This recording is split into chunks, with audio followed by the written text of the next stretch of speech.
Our News is brought to you by Alive. Believe in best. Coming up tonight, a woman killed in an Abaco car crash. Meanwhile, the PLP deputy rejecting an NIB hike suggestion, and a sixth grader offers a thoughtful gesture.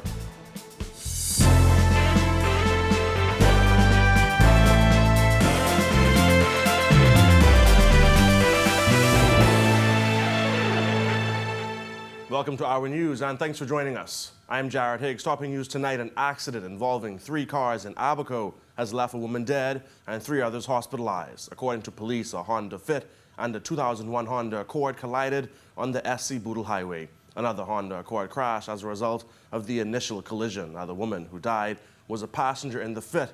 It was being driven by a man who received serious injuries. The 2 passengers in the 2001 Accord were also seriously injured. The passenger in the other Accord received non-life-threatening injuries, and the driver remained on scene. Officers from the Grand Bahama Traffic Division will travel to the island of Abaco to investigate that crash. Now, PLP Deputy Leader Chester Cooper is shooting down the suggestion of a possible NIB rate increase. According to Cooper, there are other ways to ensure the sustainability of the fund. Bertie McDermott tells us more. Progressive Liberal Party Deputy Leader Chester Cooper said an increase in NIB contributions would be heartless. He was responding to comments by Minister responsible for NIB, Brenzel Roll, who told reporters that now may be the time to seriously consider the decades-long recommendation to increase NIB contribution rates. This is rather unconscionable. We think it's heartless. The timing for such announcement is inappropriate given the state of play in the economy.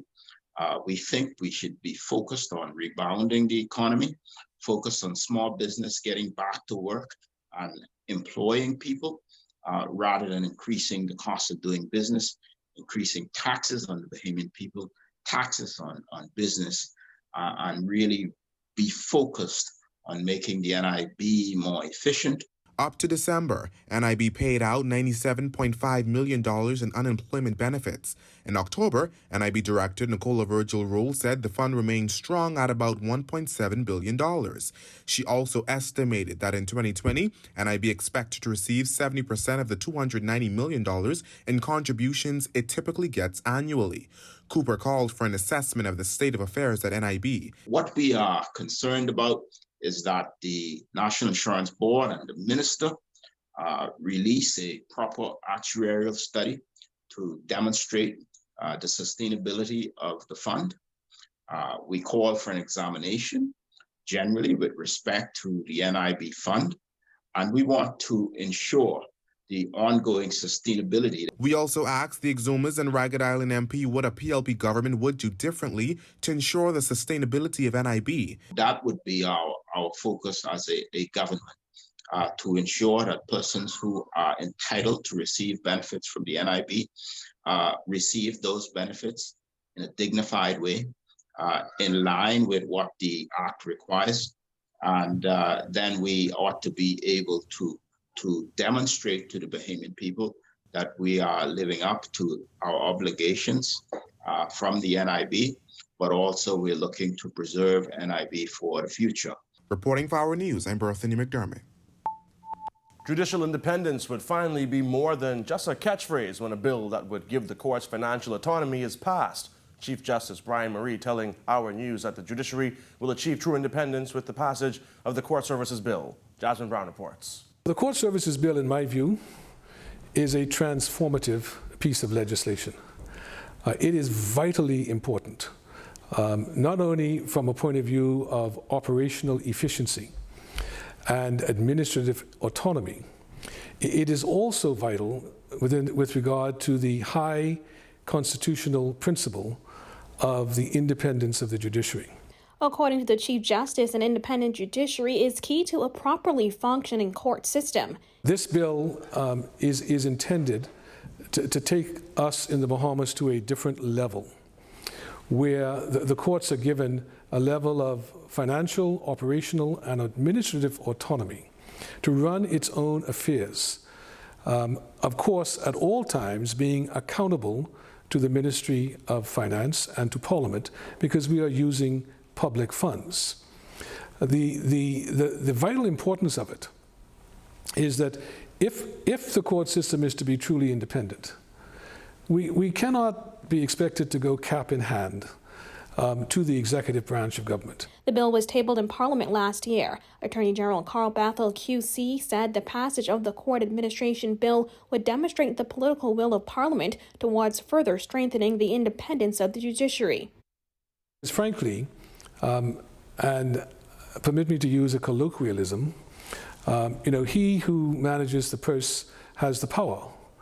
And so while, fortunately, we haven't had any serious problems with this issue during the past many decades, it is very important for us to achieve the level of independence for the courts that will come with the passage of the Court Services Bill. Once enacted, the bill would create a courts administration council overseen by the Chief Justice and remove the authority of government on administrative matters, including the hiring and dismissal of employees. The council would have control over the Supreme Court, the Court of Appeal, the Magistrates' Courts, and the Coroner's Court, and any other court or tribunal that the Chief Justice designates as a participating court. It is, from the point of view of the courts, the single most important piece of legislation that we could see for many, many years.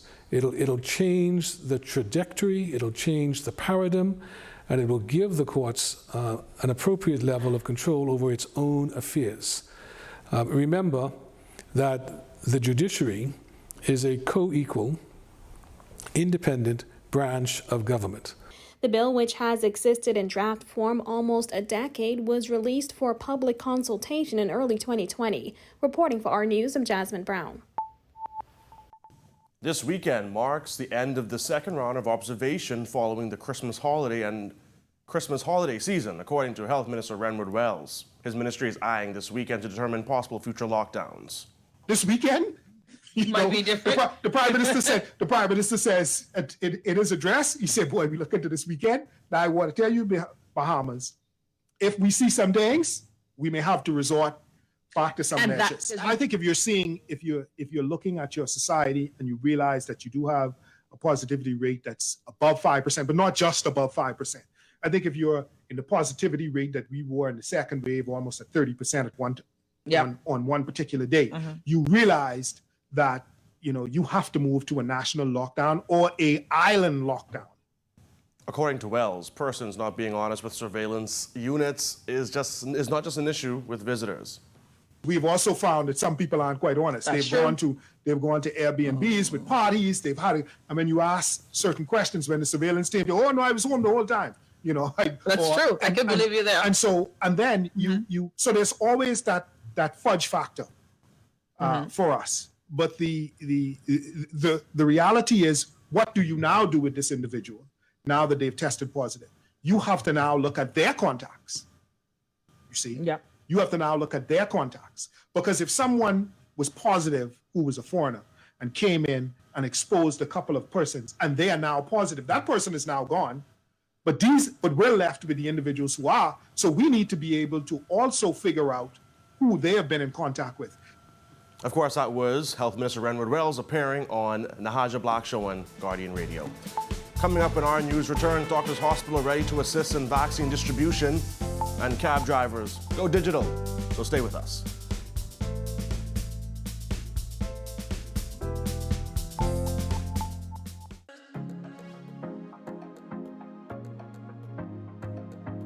Hey Rev customer, did you know that you can change and add multiple credit or debit cards to your online payment?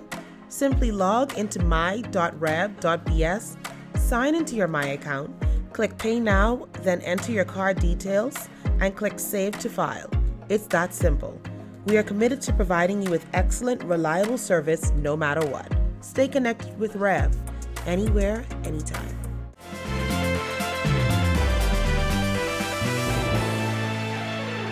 After serving as a major lifeline in the fight against the spread of COVID-19 here in the Bahamas, Doctors Hospital is preparing to serve as a distribution center for whenever a vaccine becomes available in country. Health Minister Renward Wells has said government hopes to have a vaccine in country by the end of the first quarter. Doctors Hospital CEO Charles Seeley says the hospital stands ready to assist government when the time comes. Doctors is in the business of healthcare and the provision of healthcare. We provide vaccine services right now for flu, and we anticipate for any other viruses that present themselves, and there's a vaccine available. We would be more than happy and see it as actually a responsibility to be able to provide those vaccines to the general public and to our customers. The hospital currently has 2 COVID-19 testing centers across New Providence and has played a critical role in the treatment and housing of COVID-positive patients who require hospitalization. Things have not changed diagrammatically as yet. We do have on the horizon, of course, the potential for the vaccine to arrive, and when that comes within our shores, we believe hopefully that'll have an impact on a reduction of persons who will potentially be in the way and the harm of this particular virus. And so we're hopeful that that's going to have a good impact on us, but we're not there yet. We continue to do what we do. We continue to have the safety protocols in place, ensure that our team has the correct PPEs to be able to manage, and we continue to educate the public, and that's most important. The Bahamas Taxi Cab Union is looking to roll out its new app within the next 2 weeks. Union President Wesley Ferguson explained that the app will allow taxi drivers to better cater to locals. We were supposed to roll this out before the end of last year, but it seems as if this is going to be in the next 14 days. The Taxi Cab Union announced in April 2019 its intention to release the app. At the time, the app was called Taxi Carry. The app is called Uniride, and according to Ferguson, will put the taxi industry on another level. It is more aggressive than the Uber app because the taxi drivers here work on a completely different system. They're not private cars. So this app will be able to, basically, you'll be able to book your ride on your smart device. You'll be able to see a photograph of the taxi driver that is coming. You'll have a description of the car. You'll also have a GPS system where you could track your driver to see how far away is he or she. When our news comes back from the break, an entrepreneur rises during the pandemic. Stay with us.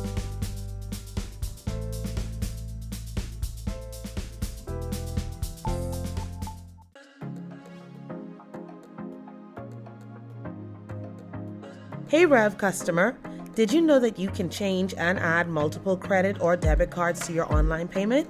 Simply log into my.rev.bs, sign into your My account, click Pay Now, then enter your card details, and click Save to File. It's that simple. We are committed to providing you with excellent, reliable service no matter what. Stay connected with Rev, anywhere, anytime.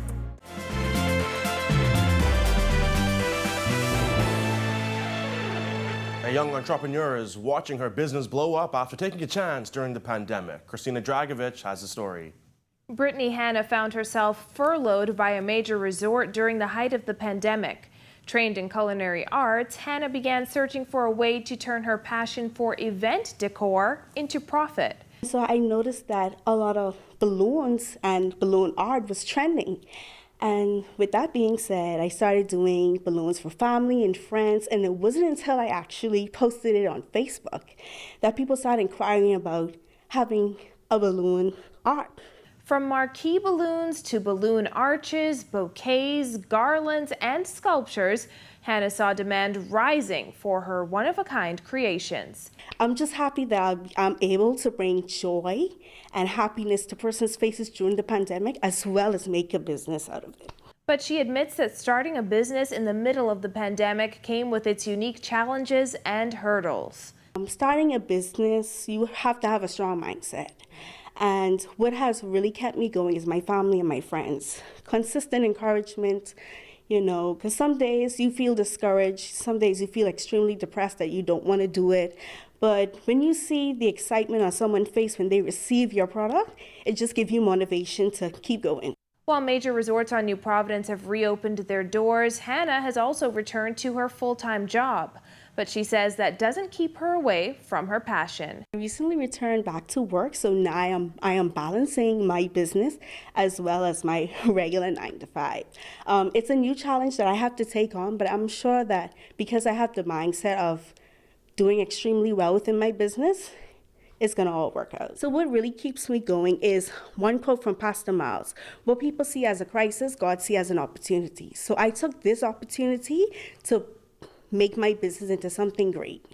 You can find Dash of Elegance on Facebook and Instagram. Reporting for our news, I'm Christina Dragovich. Thanks, Christina. A sixth grader makes a donation to a center for girls. That's coming up when our news returns.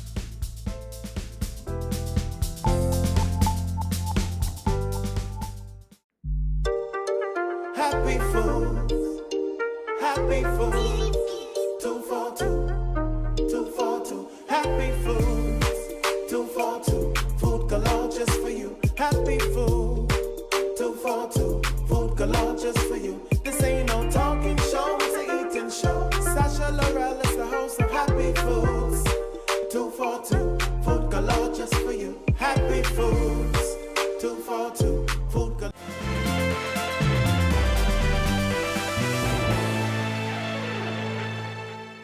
Welcome back. A sixth grade student of Sadie Curtis Primary did something pretty cool this week. 10-year-old Del Renee Mitchell donated 15 bags of feminine hygiene products to the 15 girls staying at the Willie Mae Pratt Center for Girls, an idea, she said, that just came to her. What I'm donating is just some female items to make them feel beautiful. And I got the idea just because I thought about them and wanted to reach out to more girls in society, and I decided to start with the females at the Willie Mae Pratt Center for Girls. Young Del Renee is quite the scholar, as she's a Student of the Year nominee, making her parents very proud. The center's administrator, Superintendent Monique Greenslade, said the donation warmed her heart. I am more than certain that the girls will enjoy these gifts and they will make much use of them. Again, it is with much appreciation that we say thank you and continue to do your best in school. Continue to shine. Thank you for joining us for Our News Tonight. To catch our news on the go, you can download the Rev Go Play app. On behalf of the entire news team, I'm Jared Higgs. Have a beautiful evening, Bahamas.